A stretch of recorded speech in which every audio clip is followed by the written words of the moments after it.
Oh man, what an NFL Week 8 did we just witness here on Sunday between Bimageddon, National Tight Ends Days, and the games that we just watched? I got a lot to say, so let's try and cram it all into 5 minutes of hot takes, takeaways, waiver wire thoughts, and even some buy low, sell high. We'll go game by game. We'll start with the Jets Bengals. Big win for the Jets in memory now of Nick Mangold, the Hall of Fame center who passed away today. Very, very sad, emotional day for a lot of Jets and Jets fans.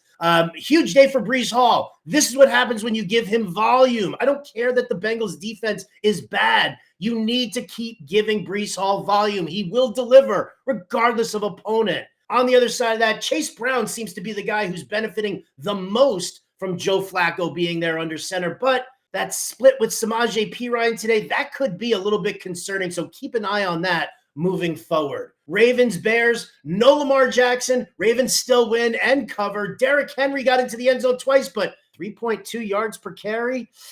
Dude, that's not good enough. That's not the Derrick Henry we saw. So maybe a little sell high action right now. Caleb Williams made some bad throws, some stuff that was too high, some stuff that felt rushed. My suggestion, Caleb, just run a little bit more. Rather than trying to thread the needle or make throws that you shouldn't be making, just use your legs, baby. We know you got it. Dolphins, Falcons.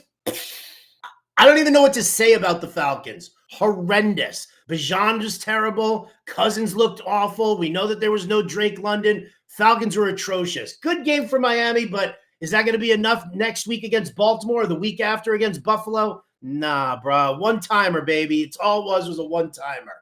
Speaking of the Bills, Panthers, Josh Allen, James Cook, absolute beasts. Really need the Bills to get a number one wide receiver. Really look for that. November 4th is the trade deadline. I think the Bills go after a top wideout.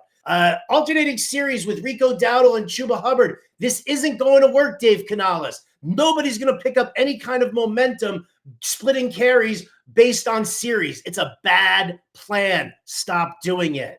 Texans 49ers, listen, if you didn't bet, play, or expect George Kittle to score a touchdown here on National Tight Ends Day, the day he created, well, then you're just not paying attention enough. Good performances by the Houston wide receivers filling in for the injured Nico Collins and Christian Kirk. I wouldn't bank on all this from Xavier Hutchinson moving forward. Probably just going to go back to being a 3-catch, 24-yard kind of a guy. Eagles, Giants, well, I don't even know what to say about this one here. We got to start looking at Saquon Barkley's hamstring issue.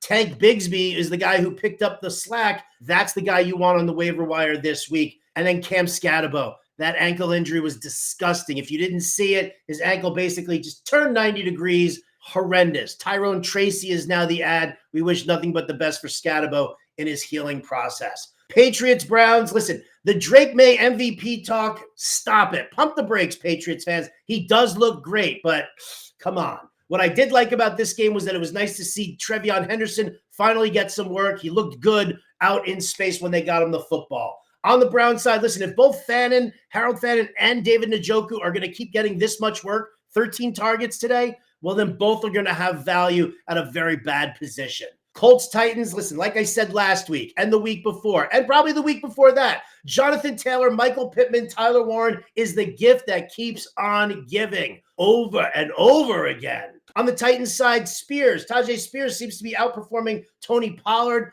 Another solid effort for Chimere Dike. You want Chimere Dike on the waiver wire ad. He is going to keep producing at a strong level here. Why? Because the Titans suck, and they're just going to keep throwing the football. Bucks, Saints, listen, maybe Baker Mayfield does need Mike Evans and Chris Godwin back. Not a great game for him. You can thank the Tampa Bay defense for this win, Bucks fans. And then for the Saints, the move to Tyler Shuck. We knew this was coming. We knew it was supposed to happen. I don't know if it's the right move. This team is still a disaster. You got to show that Tyler Shuck can't do the job to justify taking another quarterback in the first round next year. And then finally, Broncos, Cowboys. Yes, the Dallas defense is bad, but RJ Harvey is getting red zone looks, and that is building his value even more.